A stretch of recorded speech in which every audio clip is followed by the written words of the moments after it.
Well, hello there everyone.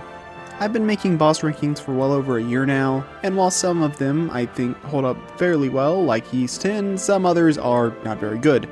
Thanks to the release of Sonic X Shadow Generations, I've already re-ranked that game, however I wanted to revisit the other game that kind of started this channel. We'll be diving back into Ys 1, ranking its bosses from worst to best, and while I may love this series, you know very well that Ys 1 has some pretty terrible and downright infamous bosses. Some rankings have changed a bit, but others not so much. Still, despite its many flaws, it is still a game that I enjoy, and it is the starting point of one of my favorite game series of all time, playing a pivotal role as one of the first action RPGs to ever be created. Do not tell me about, actually, Highlight came out first in 1984. Yeah, that game is trash and your parents' divorce was entirely your fault. Without further ado, let's get to talking about Khonsclard. Number 7, Khonsclard. Who would have guessed the luck-based boss fight is crap? Khonsclard has a single attack where he shits out projectiles, and unlike the other bosses, you don't actually bounce off of him when you attack him. With how fast these rocks come out, the only strategy here is to run figure eights inside his core and pray he dies before you do. There's nothing else to say, it's a terrible boss, 0 out of 10. Number 6, Dark Fact. The final boss of Ys 1 is infamous, to put it nicely, and that's because he sucks. All he's going to do in this fight is fly around the arena like a DVD logo, firing off projectiles that spread out in 8 directions once they hit the ground, and when you hit him, a pit opens up in your current location in the arena, so if you're not running at top speed, you will instantly die. You can pretty easily box yourself in as well, making this fight near impossible if you get careless or unlucky, and this final boss is notorious for how ridiculous it is. Objectively, it's one of the worst bosses in the series, but at least you have some agency over the fight unlike Khonsclard, and I still don't hate it nearly as much as Gyalva from Oath and Felghana. Though, it is crazy how big of an upgrade Ys 2's final boss is over this one. And it's not even amazing in that game, but it is good. So, that's progress, I guess. I may love this series and its boss fights, but yeah, it took a couple years to really hit their stride. Number 5, Vagilan.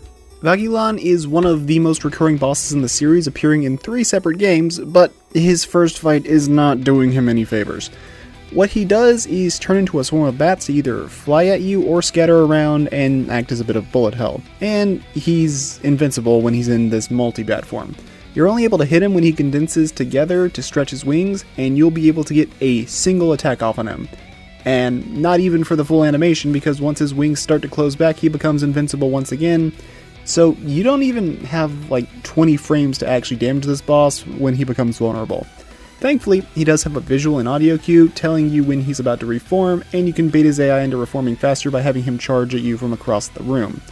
This boss gets above the other 2 because it doesn't come down to luck, but the fact that you'll basically have to grind to the game's level cap to beat a boss halfway through the game says how wonky the balancing in this game is, and the fact is, I made an all bosses video for this game over a year ago that was about 13 minutes long, and roughly 4 of those 13 minutes were fighting this guy.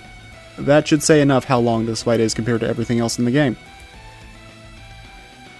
Number 4, Genocress. The first boss of the game is a menacing mage serving Dark Fact, and that's about it. Not much to him. See, Genocress is fine, but he doesn't really do anything to stand out, and he doesn't even really attack you. He's just teleporting around the arena trying to bait you into the field hazards.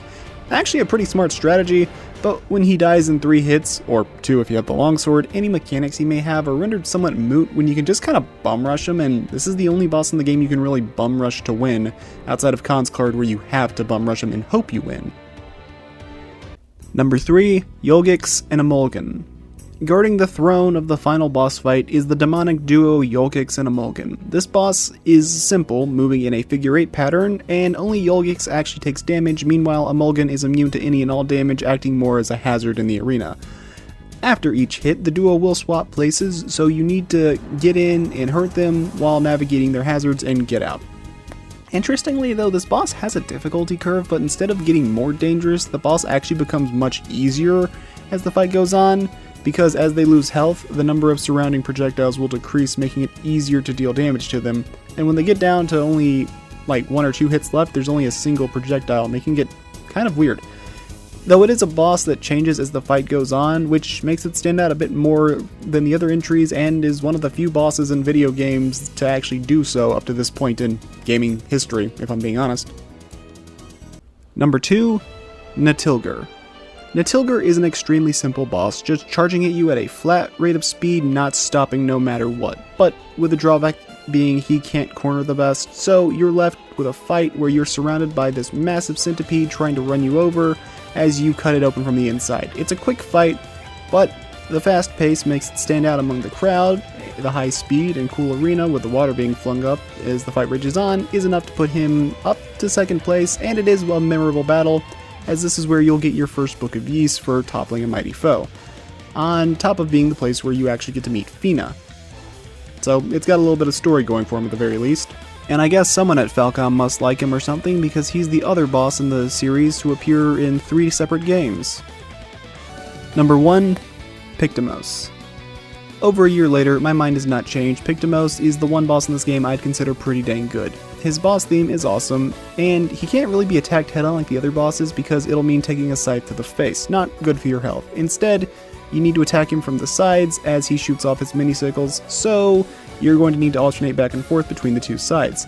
And that also makes this fight stand out a bit more because that means he's not a teleport fest like the other bosses that gatekeep your damage, and he's not just a punching bag like, say, Natilgr or Khonsclard, even if those are punching bags that can hit back very hard. On top of that, the boss has some difficulty progression because while at high health, he throws all of his sickles out more or less at once, and then he'll get craftier as he drops in his HP, where he'll spread his sickles out to cover more ground, and when he gets really low, he'll delay throwing the last sickle to catch a player off guard for falling asleep at the wheel. The awesome music, more complex moveset, neat setting, and fair challenge make this my pick for the best boss in Ys 1. I guess you could say all these skulls and bones in the arena really give it some atmosphere. And that's all I've got for this video. It's weird thinking about the fact that I've been making these videos for well over a year now, but here we are, I suppose. Ys 1 is still a fairly fun game that I get enjoyment out of, but 2 is definitely the better of the classic games.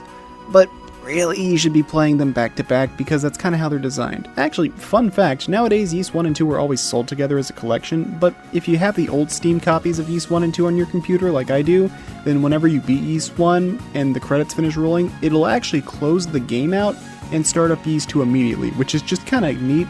I kind of like when Steam games are willing to do something a bit weird with their games in a meta way, sort of like how Undertale with the final boss, I won't spoil that too much, but I mean, who doesn't know about that twist, I guess. Either way, that's all I've got for this video. Hope you all look forward to more videos of varying quality in the future, and thanks for sticking with me for over a year now. Here's to whatever may come next, and until next time, take care everyone.